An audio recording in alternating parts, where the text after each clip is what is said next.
Hey y'all, and welcome back to my channel. On this page, I talk about technology and money. If you are new here or if you're a returning viewer, I ask to please like the video and also share if you find it helpful. Liking and sharing the video does two things. Number one, it tells the algorithm that you find the information helpful, interesting, engaging, and it helps the content reach more people. So you are adding value. And then number two, it encourages me to continue creating content that you all find helpful. So today I wanted to talk about a TikTok, that video I came across that's also associated with the article that was in Elite Daily around corporate workplaces and how they can be traumatizing to Black women, but not just Black women, but also other women of color. Now, the article specifically said Black women, but the author of the article also references um, other BIPOC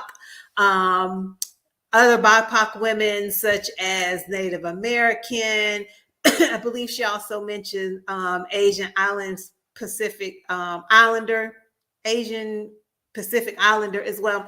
But I will say, I have talked about Black women working in corporate on this channel in the past. I've done book reviews for Dr. Minda Hart's, the two books that she has written.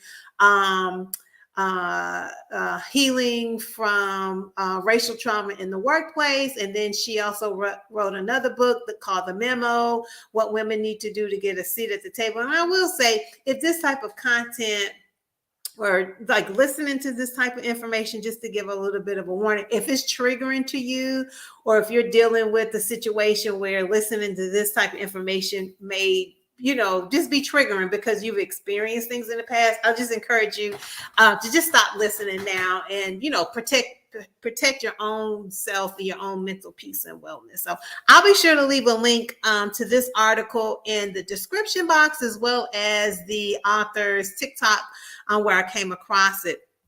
So the author says, and this was on the Gardening Theologians TikTok page. So she wrote an article for Elite Daily titled "Corporate Workplaces Are Traumatizing Black Women. When Black women keep getting punished for success, how can we grow?" So I will not read through the whole article, but what I'll try to do is just highlight some of the, just highlight a few things. And again, you can go and read earlier. So this article was on the Corporate Theologians TikTok page. She is, I believe she went to Harvard, and I forget another school she went to, but she goes on to say, to open the piece, "When I graduated with my Master of Theological Studies degree from Harvard University, I thought the world would open up for me. Despite my credentials, during my first job out of graduate school as a diversity program manager, I was tokenized and underestimated. My colleagues talked down to me, assuming I lacked basic professionalism and competency. While my LGBTQ positive trainings were received well by students I serve, some co-workers would describe my trainings as hyper, quote unquote, unfocused. But then she goes on to say, at the same time, my company was eager to show me off. They were excited to have a Black queer woman on the team, but failed to invest in my talent, support my work, or provide professional development opportunities. I persevered, worked hard to grow, but she said the more she succeeded, the worse things got. I quickly moved from being the shiny new hire to being dismissed and isolated."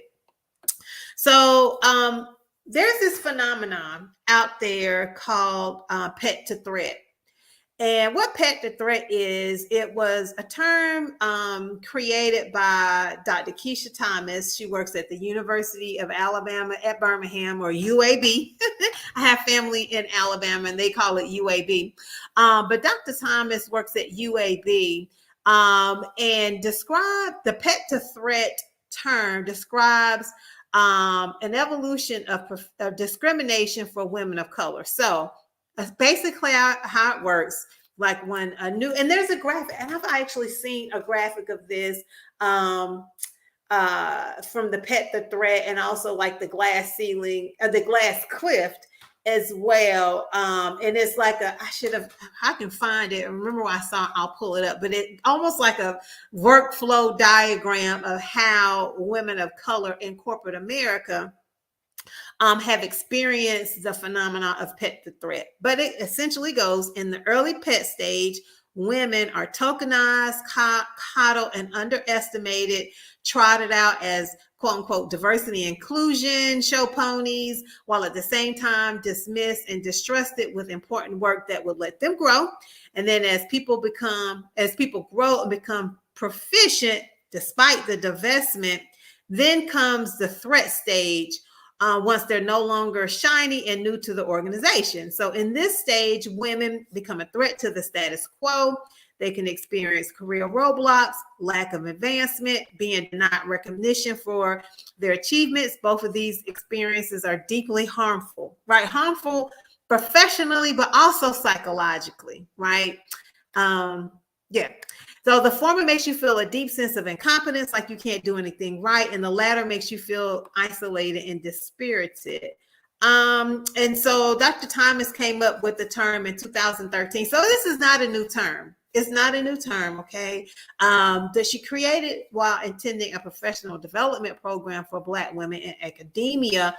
And at that program, she saw a theme. So she noticed women from different organizations, women in the sciences who were earlier in their career, regardless of race, talked about how their colleagues sometimes treated them as they were their daughter. So like she goes on to say, one respondent said that her male colleagues would pat her on the back like they was like a dad or something.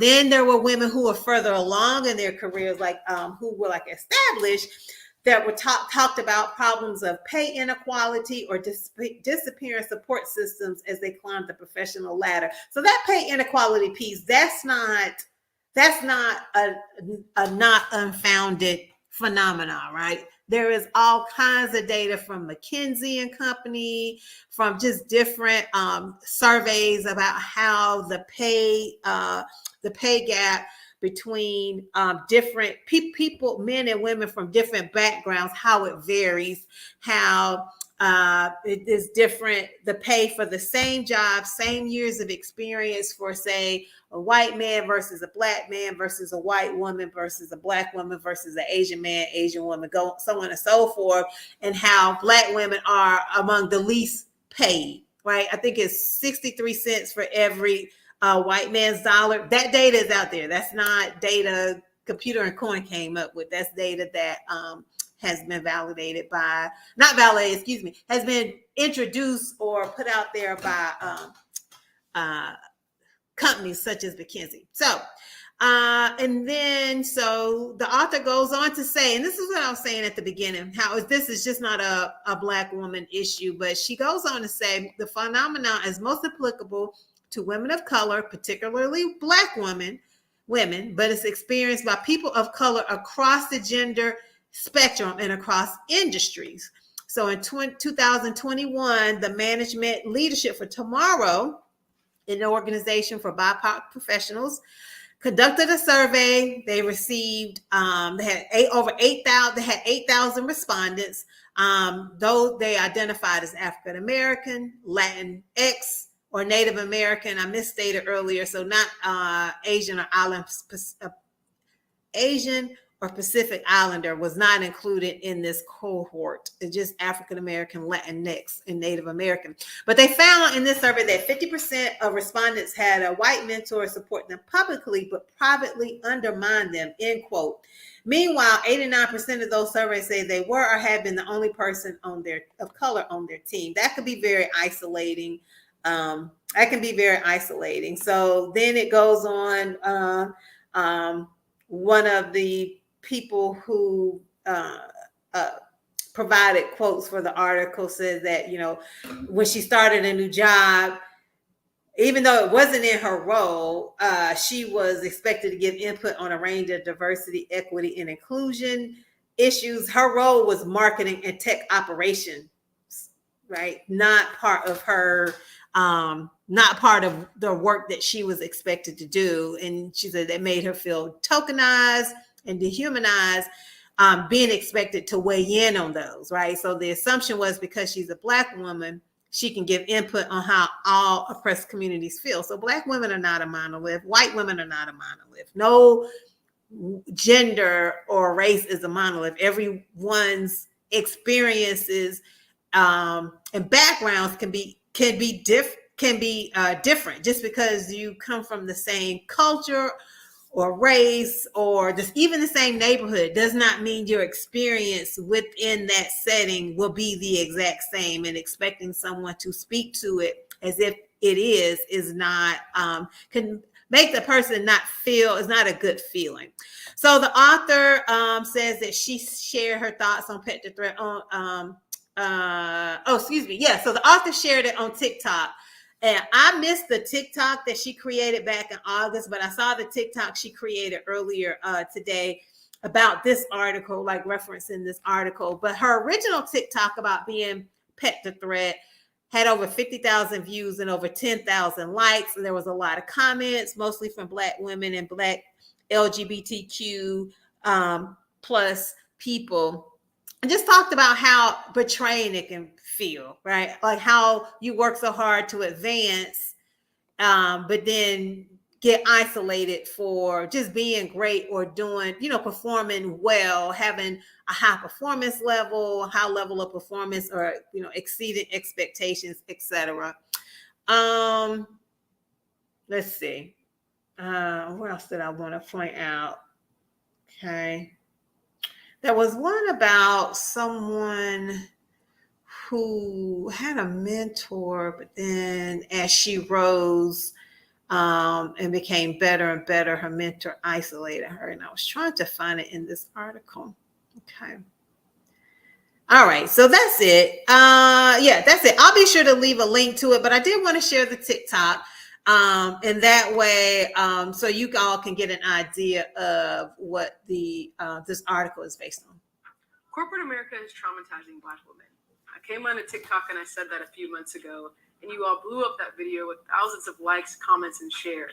Well, I wrote an article about it, and I even had the chance to interview some of the commenters, and I interviewed the creator of the Pet to Threat theory, who is the social psychologist, Dr. Keisha Thomas. You can find this article now at the top of Elite Daily's news section, but I'm going to highlight some of my favorite parts on my TikTok.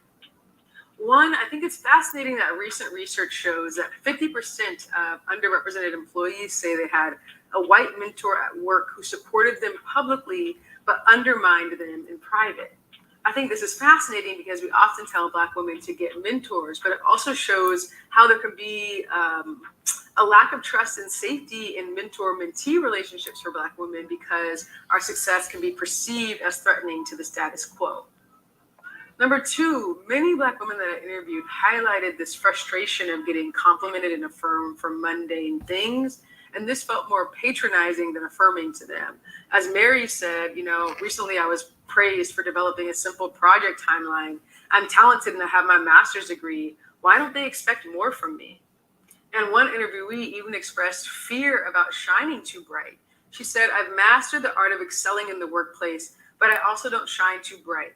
I've learned how to placate others and make them feel good about themselves so they don't think that I'm threatening. And it really broke my heart to see the ways in which the Pet to Threat phenomenon means that so many Black women are afraid to even be as excellent as they are in the workplace because that puts a target on their back as well. And when I asked Dr. Thomas, what can Black women do to protect themselves in the workplace, something she highlighted was leaving when things become too untenable.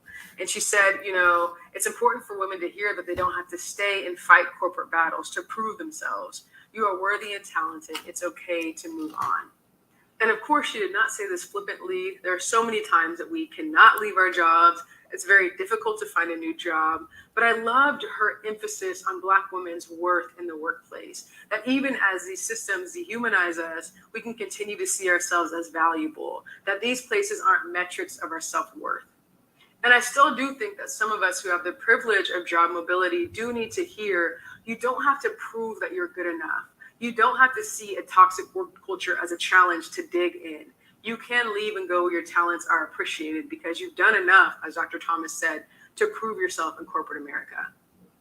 I'll put this article on the resources link in my page shortly, and I hope you give it a read. And thank you so much to all the folks who commented, and thank you especially to the interviewees who spoke with me. And my name is Ciara Jones. I'm a consultant, writer, and theologian who loves helping organizations become more inclusive. So to learn more about me and my work, check out the resources on my page.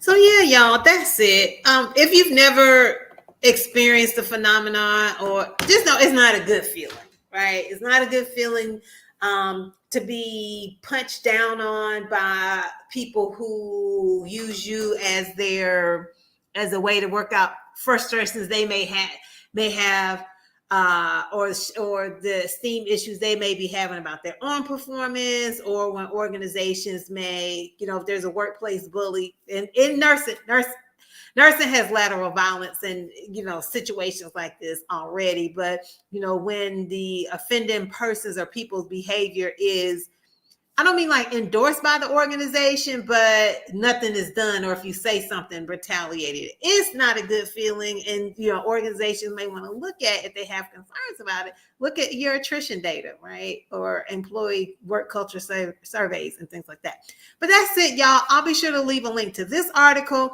and a link to the author's TikTok page and a TikTok video in the description. If you have any questions, and respectful comments are always welcome.